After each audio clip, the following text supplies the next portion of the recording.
Hai adik-adik, kembali lagi dengan Kak Rina di online class on Awan. Kali ini kita akan belajar matematika untuk kelas 7 dari buku Kurikulum Merdeka di bab 6 Bangun Ruang. Kita akan membahas bagian pertama yaitu di halaman 194 sampai dengan 198. Yuk di-subscribe dulu, klik loncengnya, like dan share juga ya. Dan boleh juga di-subscribe channel Kak Rina yang lain untuk belajar bahasa Inggris di Learning Language Academy dan follow IG-nya juga di @onlineclass101.id. Gimana kabar adik-adik hari ini? Semoga semuanya dalam keadaan sehat ya. Yuk kita bahas bab 6 yaitu bangun ruang. Oke, nah jenis bangun apakah yang kamu temukan di halaman ini? Jadi di sekitar kita ada banyak sekali bangun ruang ya adik-adik ya. Nah ini hanya gambar-gambar saja, kita mulai dari sini ya. Kita akan bahas sifat-sifat bangun ruang. Kita akan memulai di bagian pertama yaitu berbagai bangun ruang. Nah tujuannya pembelajaran kali ini adalah nanti adik-adik memahami berbagai bangun ruang dengan memusatkan perhatian pada permukaannya. Bagaimana mengelompokkan 6 bangun ruang A sampai F ya. Nah ini ada beberapa bangun ruang.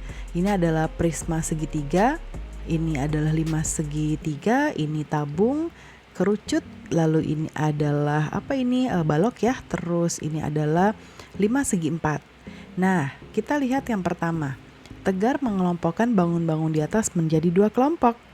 Ya, nah jelaskan bagaimana Tegar mengelompokkannya. Nah, jadi kalau kita lihat di sini yang pertama yang ACE ini dia merupakan bentuk-bentuk yang bangun yang berbentuk balok ya.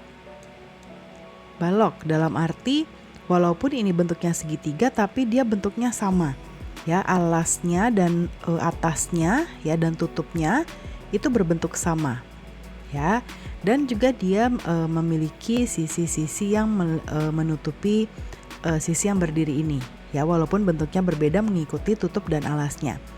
Kemudian untuk yang B, D dan F, kalau kita lihat bentuk ini bentuk yang memiliki titik sudut ya. Ada titik sudutnya ya. Kemudian alasnya berbeda. Yang ini alasnya lingkaran, yang ini alasnya segitiga, yang ini alasnya adalah segi 4 ya. Jadi kurang lebih ini dalam arti dia semuanya berbentuk limas walaupun nanti alasnya itu berbeda ya. Dapatkah kamu mengelompokkan dengan cara yang berbeda? Nah, bisa misalnya dengan yang alasnya segitiga berarti nanti A, terus B, terus yang alasnya segi 4 kita punya E dan F, dan yang alasnya lingkaran berarti ada C dan D ya. Nah kemudian seperti yang telah kita pelajari di sekolah dasar, bangun-bangun ruang seperti pada A dan E di halaman 196 disebut prisma. Nah yang ini tadi ya, yang A tadi Karina sebutkan dia disebut prisma. Kemudian jika bentuk alas adalah segitiga maka disebut prisma segitiga. Jika alasnya segi 4 maka disebut prisma segi 4 dan seterusnya. Nah kemudian kalau yang C, yang ini C, mana C ini ya, ini adalah tabung. Kemudian sebutkan persamaan dan perbedaan antara prisma dan tabung. Nah, bangun ruang seperti B dan F pada halaman 196 juga disebut limas. Jika alasnya berbentuk segitiga, maka disebut limas segitiga. Ya. Kemudian jika alasnya segi 4, maka disebut limas segi 4 dan seterusnya. Bangun ruang D di halaman 196 disebut kerucut. Sebagaimana prisma dan tabung, limas dan kerucut mempunyai alas dan permukaan di samping. Ya, titik O pada bangun disebut titik puncak ya, limas atau kerucut. Kemudian ini ada gambar ya, ini adalah limas segitiga, limas segi 4, yang ini adalah kerucut ya.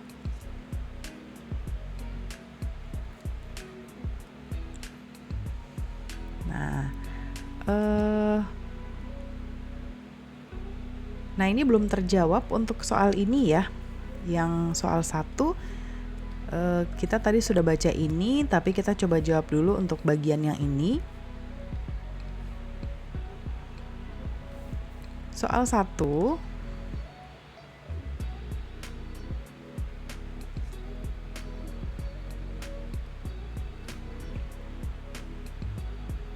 kita sebut dulu persamaannya. Ya, persamaannya adalah memiliki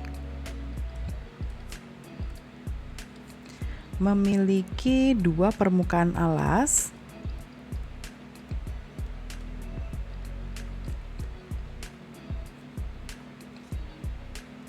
yang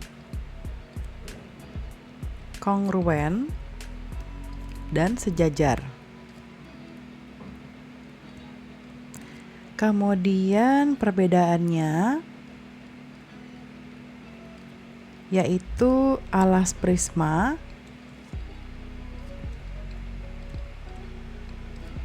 berupa segi banyak, sementara alas tabung adalah lingkaran. Ya, jadi kalau tabung dia tidak ada tabung segitiga, tabung segi 4 ya, tapi dia selalu berbentuk lingkaran ya. Oke, berikutnya di sini soal 2, sebutkan banyaknya permukaan 5 segitiga, permukaan 5 segi 4 dan permukaan 5 segi 5. Oke, nah kita baca dulu ini ya. Sebuah prisma mempunyai alas segitiga sama sisi, persegi, atau segi banyak beraturan yang disebut prisma segitiga. Ya, sama sisi, prisma persegi dan seterusnya. Sama halnya dengan limas yang mempunyai alas segitiga sama sisi, persegi, atau segi banyak beraturan disebut limas segitiga sama sisi, limas persegi dan seterusnya. Nah, ini ya contohnya ada limas segitiga. Ya, limas segi 4. Ya, ini prisma. Ini prisma, ini limas ya. Oke, nah sekarang kita jawab pertanyaan nomor 2. Jadi untuk limas segitiga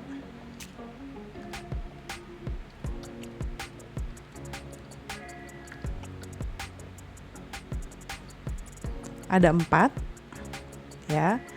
Permukaan dulu. Terus kalau apalagi nih? 5 segi 4. Ya, itu ada 5 dan 5 segi 5.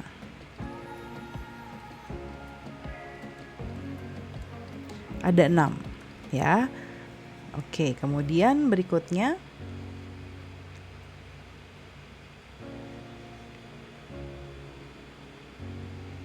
di antara bangun-bangun ruang A sampai F pada halaman 196, manakah yang tersusun atas bidang-bidang datar? Nah, jadi kalau dari yang tadi yang di awal ya, yang tersusun atas bidang-bidang datar, Karina langsung jawab di sini adalah yang A, ya, lalu yang B, kemudian yang E dan yang F ya. Kita lihat A, B, E dan F. Kita lihat sini. A, B, E dan F ya. Kemudian bangun ruang yang dibatasi oleh bidang-bidang datar saja disebut polihedron. Penamaan polihedron sesuai dengan banyaknya permukaan. Sebagai contoh, tetrahedron terdiri atas 4 permukaan, pentahedron terdiri atas 5 permukaan, dan heksahedron terdiri atas 6 permukaan dan seterusnya.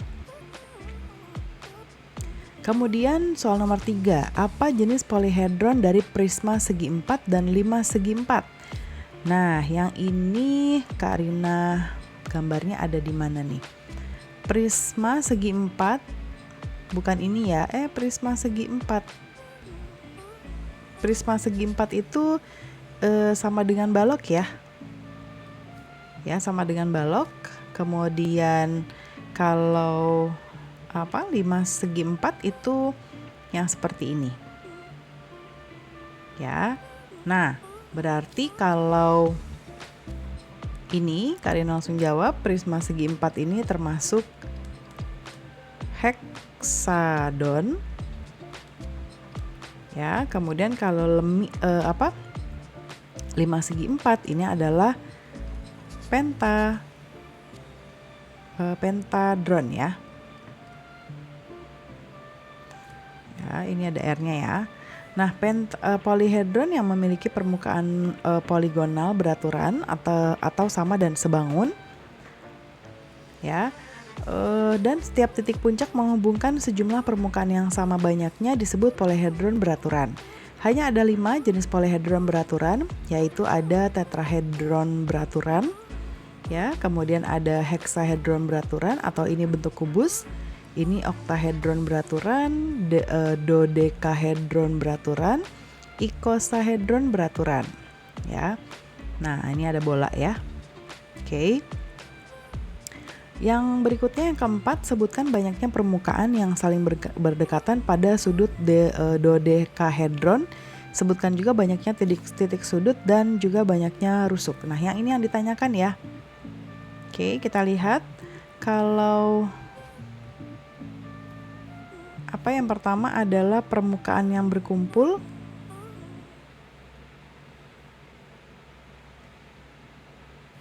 Yang ini ya. Mana nih? Permukaan ya. Yang ini jawabannya adalah ada 3. Kemudian untuk banyaknya titik sudut ini adalah 5 dikali 12 ya, titiknya lalu dibagi 3. Berarti 20 ya, hasilnya 20. Jadi ada 20. Kemudian banyaknya rusuk. Nah, untuk banyaknya rusuk di sini kita akan coba cek.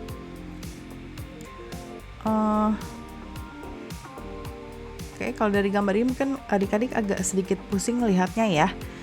Karina coba jabarkan di sini saja. Jadi kita bisa kalikan 5 kali 12 karena dia ada ini ya, 1 2 3. Kita mulai dari sini 1 2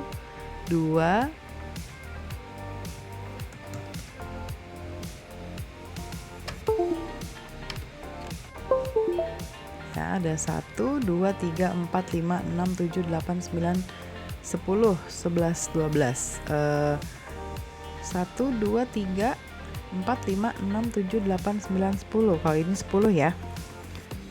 Oke, kemudian ini 1 2 3 4 5, 1 2 3 4 5. Oke. Nah, kita langsung saja hitung di sini ya. 5 kali 12 lalu kita bagi dengan 2 sama dengan 30 ya. Kemudian